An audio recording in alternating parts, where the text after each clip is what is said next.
사도행전 20장 17절로 24절.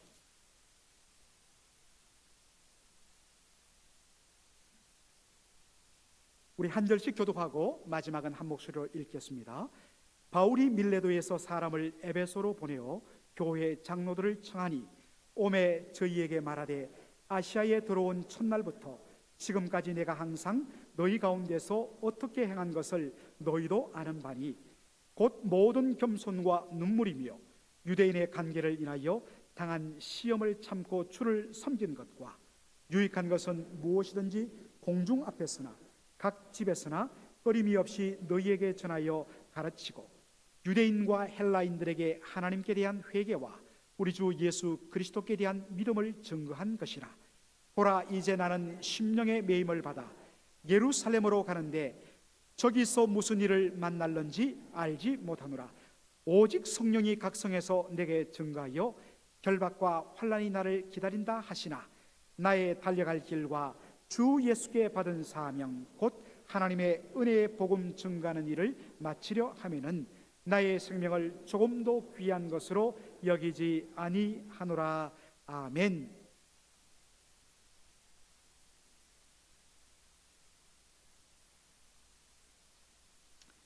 나의 생명조차도라는 제목으로 말씀을 전하고자 합니다. 여러분들 지난 7월 21일 주일날 오후 1시 반에 터키를 선교하시는 김진영 선교사님께서 오셔서 터키 선교에 대하여서 1시간 여러분에게 강하게 도전을 해주셨습니다.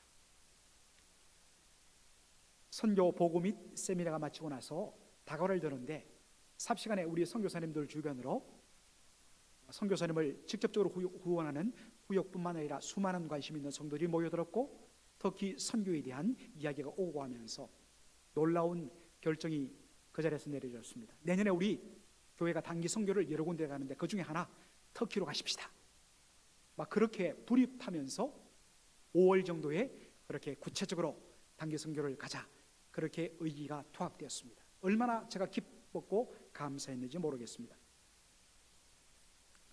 터키 단기 선교를 가면 그 땅을 함께 다니면서 기도하면서 또 핍박받는 현지 교회들의 목회자들을 만나 그들을 위하여 중보기도 하면서 눈물을 흘리고 또 난민교회들, 터키 지역으로 많이 와 있는 난민교회들을 방문해서 그들을 섬기고 나서 남는 시간에 터키 지역이 바로 그 옛날 2000년 전 사도 바울이 복음을 전했던 바울의 발자취가 서려진 그런 성지입니다. 그래서 함께 에베소 교회를 방문하고 서머나 교회를 방문하고 그 터전을 방문하면서 함께 은혜 받는 그런 특혜도 주어집니다. 내년에 참 기대가 많은데요, 바로 오늘 본문은 사도 바울의 흔적이 남아있는 소아시아의 아시아 지역, 오늘날의 아시아 대륙을 말하는 것이 아니라 터키의 일부 지역인 에베소 교회를 포함하는 그 아시아 지역에서 일어났던 이야기를 담고 있습니다. 바울이 오순절 안에 예루살렘에 도착하기 위해서 배를 타고 서둘렀는데 가는 곳마다 성도들을 만나고 또 배에서 내리고 하다 보니까 시간이 너무 지체되어 버렸습니다.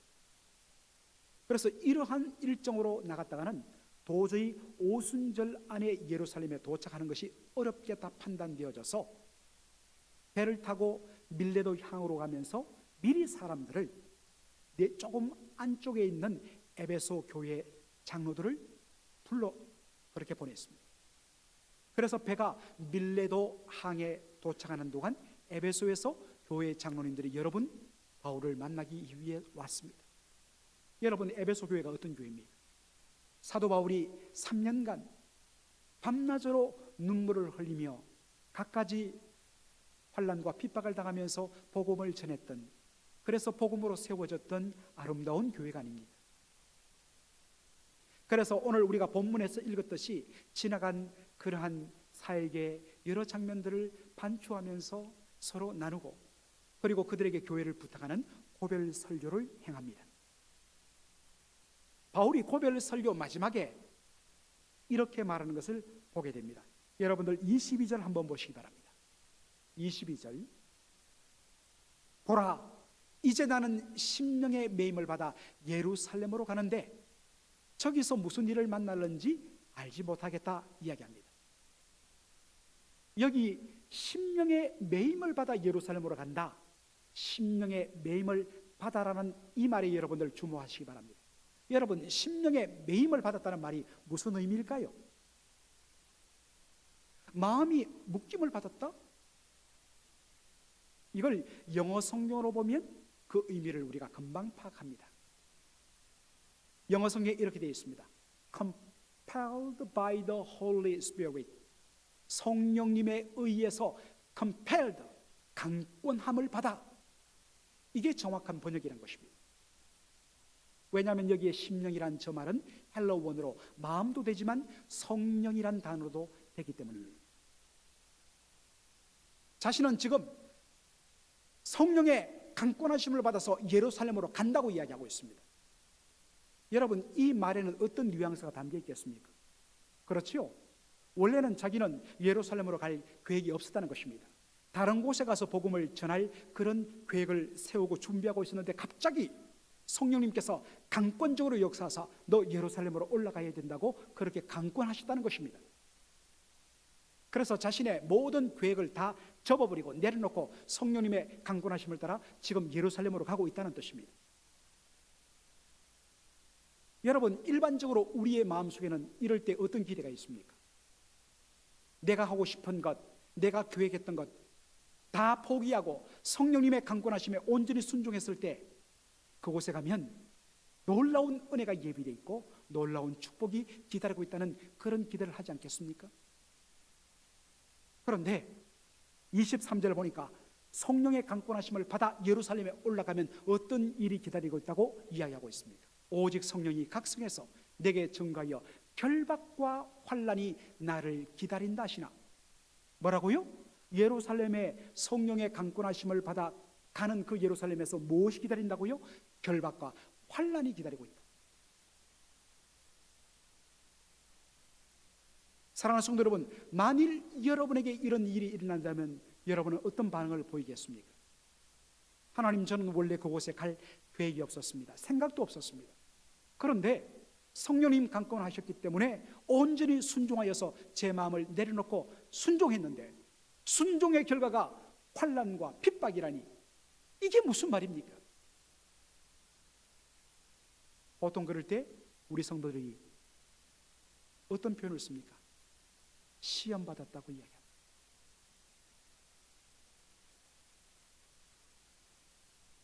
믿음으로 살고자 순종했는데 그 결과가 도리어 환난과 핍박이라면 여러분들 고민하지 않겠습니까?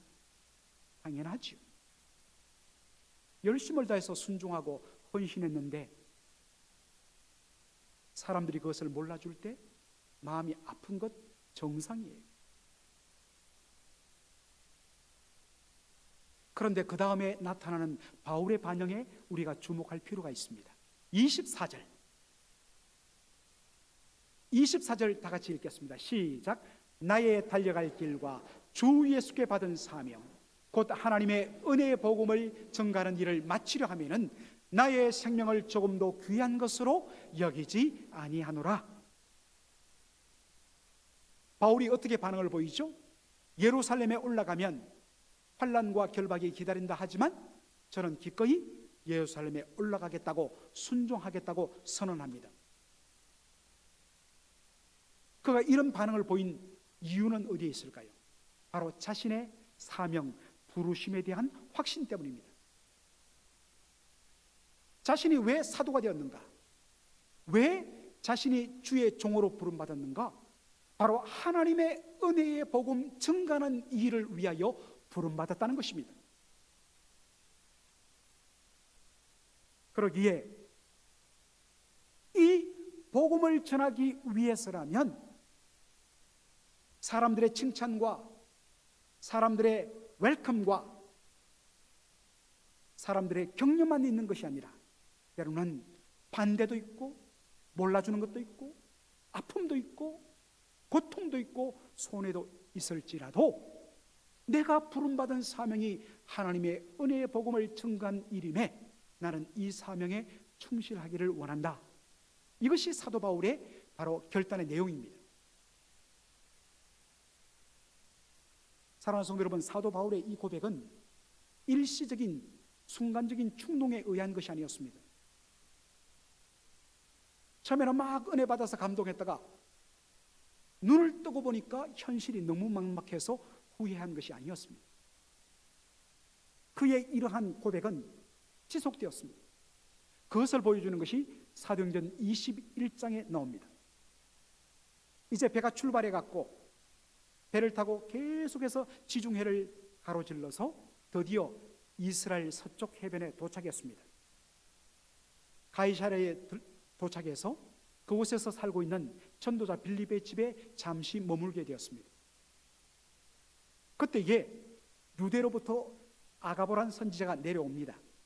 그리고서는 갑자기 다짜고짜 바울의 허리를 묶고 있던 끈을 풀더니 자신의 손을 막 묶어버리는 겁니다. 사람들이 이게 무슨 일인가라고 휘둥그러하고 있는데 아가보가 예언을 합니다. 지금 이 띠의 주인공이 예루살렘에 올라가면 이렇게 결박당한다고 성령님께서 내게 말씀하셨다. 그랬더니만 그 자리에 모였던 모든 성도들이 울면서 올라가면 안 된다고 사도 바울을 만류합니다. 올라가면 죽는다.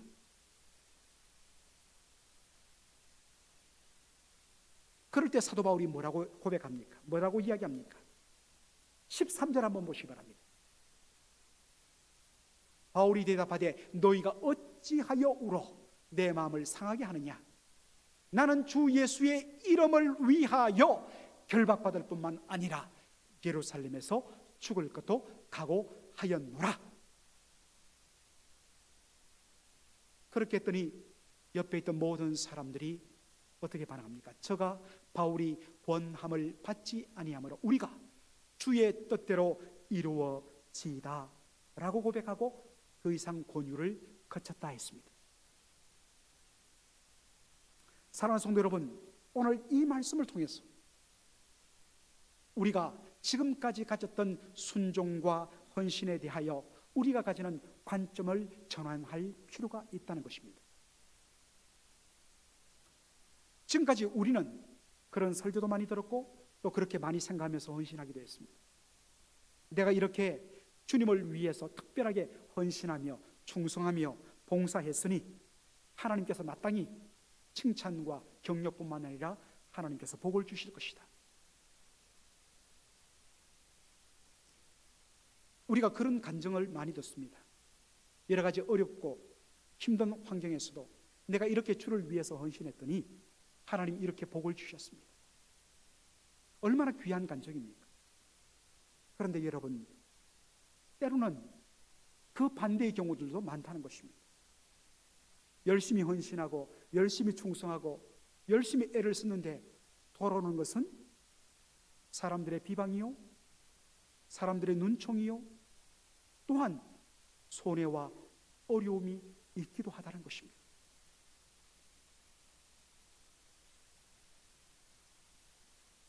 사랑하는 성도 여러분, 바울을 보면서 우리가 다시 회복해야 할 것은 무엇입니까? 우리의 최고의 행복은 무엇이냐? 우리의 최고의 행복은 무엇이냐? 우리가 헌신하며 우리가 충성하는 그 근본 이유와 목적이 어디냐? 그것을 통해서 내가 복을 받고 내가 잘되고 내가 행복해지는 것이 아니라 바로 주님께서 영광을 받으시고 주님께서 온전히 기쁨을 누리시고 그러면 주여 그것이 저의 기쁨입니다. 사랑하는 성도 여러분, 우리 성도의 최고의 영광과 행복은 바로 주님의 뜻이 이루어지는 것입니다. 이것이 진짜 성경이 말하는 success, 형통과 성공입니다. 기도도 마찬가지입니다. 지금까지 우리는 기도를 나의 열심과 나의 정성과 나의 오랜 시간 들임을 통해서 하나님의 마음을 감동시켜서 하나님으로부터 응답을 받는데 우리의 기도에 초점을 둔 것이 사실입니다. 그러나 진정 기도의 본질은 무엇입니까? 처음에는 하나님 이것 들어주세요, 저것 들어주세요, 안 들어주면 큰일 납니다라고 그렇게 매달렸다가 어느 순간 살아계신 하나님을 만나며 우리를 향하신 하나님의 뜻을 발견하면서 오히려 하나님 앞에 설복당하였습니다. 주여, 온전히 저를 통하여 주의 뜻이 이루어지기를 소원합니다. 이게 진짜 기도의 본질이라는 것입니다. 사랑하는 성도 여러분, 무엇이 사도 바울로 하여금 이러한 삶을, 이러한 고백을 하는 삶을 살도록 만들었을까? 우리는 질문을 던지지 아니할 수 없습니다. 성도 여러분, 빌립보서 1장 20절로 21절이 거기에 대해서 해답을 줍니다. 우리 한 목소리로 읽겠습니다. 시작. 나의 간절한 기대와 소망을 따라 아무 일에든지 부끄럽지 아니하고 오직 전과 같이 이제도 온전히 담대하여 살든지 죽든지 내 몸에서 그리스도가 존귀 되게 하려 하나니 이는 내게 사는 것이 그리스도니 죽는 것도 유익함이라. 아멘. 목사님, 저거 지난주에 한 것 아닙니까? 맞습니다. 했습니다. 그런데 이거는 우리 성도들이 이 땅에 사는 동안 날마다 붙들고 새기고 몸부림치며 고백하며 살아야 할 내용입니다. 매일마다 여러분들이 읽고 묵상하고 새겨야 할 내용입니다. 사도 바울의 삶을 관통하는 키워드는 내가 살든지 죽든지 오직 내 몸을 통하여 나의 존재를 통하여 예수님의 이름이 존귀함을 받는 것. 내가 이 땅에 사는 목적이 있다면 예수님이시다. 그러므로 그 예수님을 위해서 죽는 것조차 그것이 나에게 유익이라고 고백한다. 이 고백을 붙들고 일생을 살았습니다. 왜 사도 바울이라고 섭섭한 일이 없었고, 왜 사도 바울이라고 원통한 일이 없었고, 왜 사도 바울이라고 억울한 일 없었겠습니까? 그때마다 무엇을 바라봤다고요? 내가 왜 이 일을 하는가?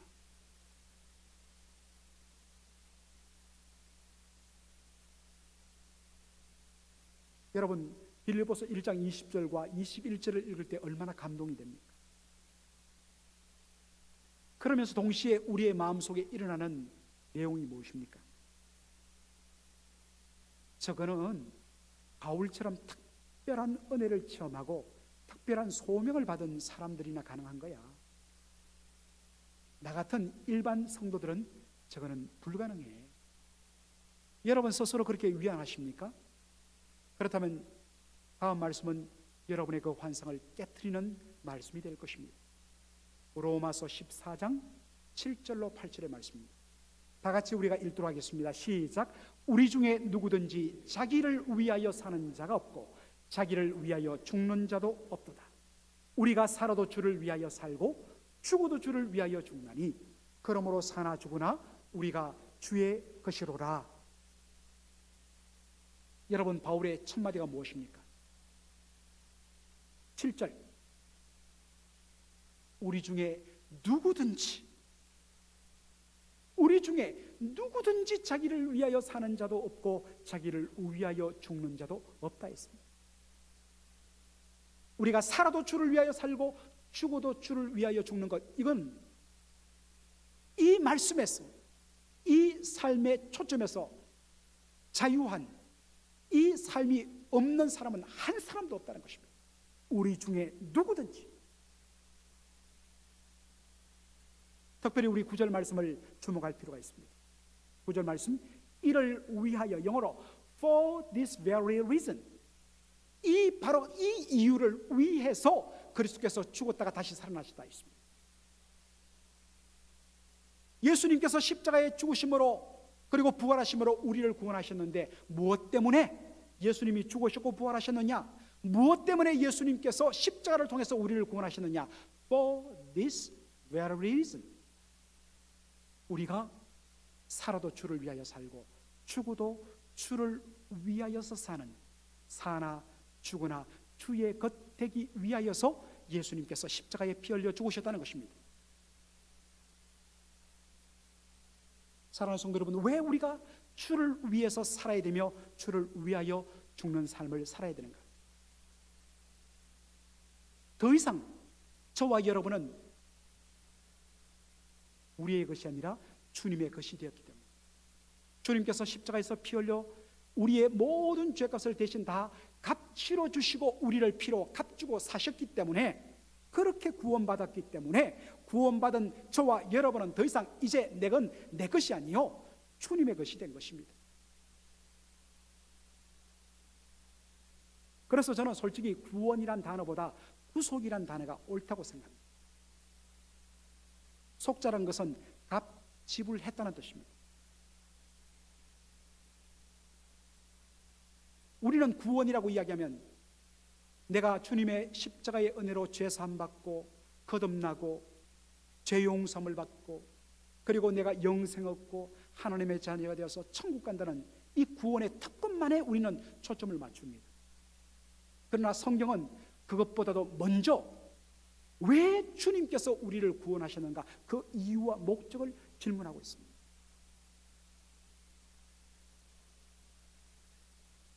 예수님께서 십자가의 보혈로 우리를 피로 값주고 사셨기 때문에 우리는 이제 주님의 것이 되었습니다. 그러기에 우리는 더 이상 나를 위하여 살 수도 없고 나를 위해서 죽을 수도 없고 사나 죽으나 주를 위해서 살고 죽는 주님의 것이 되었다는 말씀인 것입니다. 사랑하는 성도 여러분, 믿는 자와 믿지 않는 자를 구분하는 여러 가지 질문이 있을 것입니다. 그러나 오늘 본문을 통해서 우리가 발견하는 가장 근본적인 질문은 이것입니다. 당신은 누구를 위해서 사십니까? 당신은 누구를 위해서 사십니까? 당신은 누구를 위해서 지금 섬기고 계십니까?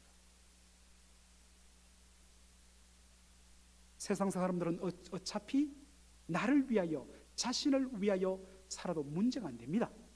왜냐하면 어차피 그들의 신은 바로 자기 자신이기 때문입니다. 그러나 우리는 절대로 그렇게 살 수가 없습니다. 왜요? 구원받았기 때문에. 왜요? 주의 피로 값주고 사심받은 주의 것이 되었기 때문에. 따라서 더 이상 우리에게는 내라는 단어가 없습니다. 예수 믿을 때 이미 우리의 자는 예수님과 더불어 십자가에 못 박혀 죽었습니다. 그 이후로 오직 내 안에 사신 것은 예수 그리스도 한 분뿐입니다. 여러분, 언제까지 십자가에 못 박혀 이미 죽어버리고 그 존재가 사라져버린 나를 붙들고 계십니까? 사랑하는 성도 여러분, 존재하지 않는 자신을 위해서 사는 그 삶의 열매 얼마나 허망할까요?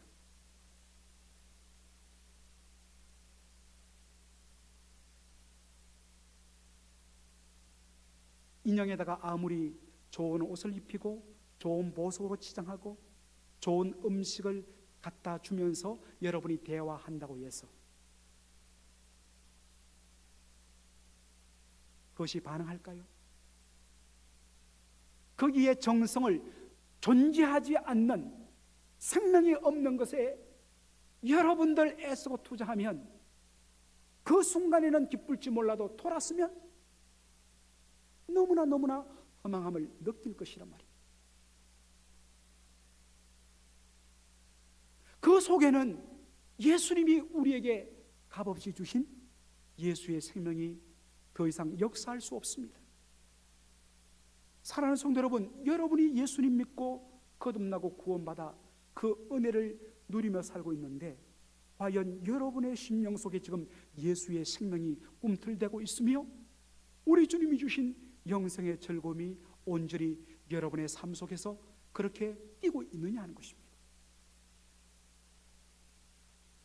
분명 내가 예수님을 믿고 뜨겁게 눈물 흘리고 감격했는데 왜 지금 나에게는 예수의 생명이 없고 생명이 주는 그 활기참과 그 기쁨과 그 충만함과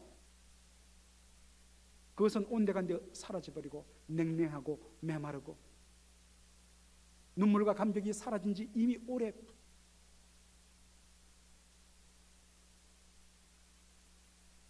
분명 내가 구원받았는데 왜 그럴까요?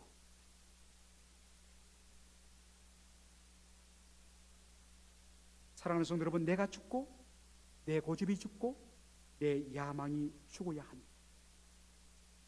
오직 주의 뜻과 영광만이 우리를 통하여 드러나고 그분의 기쁨만이 온전히 초점 맞춰질 때야 비로소 내 안에 예수의 생명이 다시 뛰기 시작하고 어떤 그 구원의 기쁨이 다시 회복된다는 것입니다.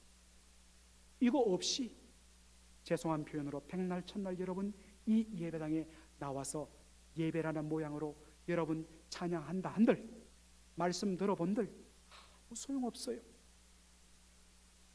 회복해야 합니다. 더 이상 주 예수의 복음, 하나님의 은혜의 복음을 전하려 하면은 환난과 핍박이 있다 할지라도 내 목숨을 달라고 한다 할지라도 내가 기꺼이 나의 생명조차도 아끼지 않고 드리겠다. 이 고백이 사도 바울 한 사람만의 고백되지 않기를 소원합니다. 저와 여러분의 고백되도록 하기 위해서 예수님 피 흘려 죽으셨습니다. 사랑하는 성도 여러분, 다시 한 번 더 부탁드립니다. 여러분 자신에게서 초점을 주님께로 맞추십시오. 그렇지 않으면 여러분도 죽고 공동체도 죽습니다. 때로 손해가 기다리고 환난이 기다리고 핍박이 기다리고 억울함이 기다릴지라도 앞서가신 주 예수를 바라보며 찬송하며 그 길을 걸어가는 그 영혼 속에 하나님이 주시는 놀라운 은혜가 있음을 믿고서 오직 주를 바라보며 주여 나의 생명조차도 기꺼이 주 앞에 드리겠나이다.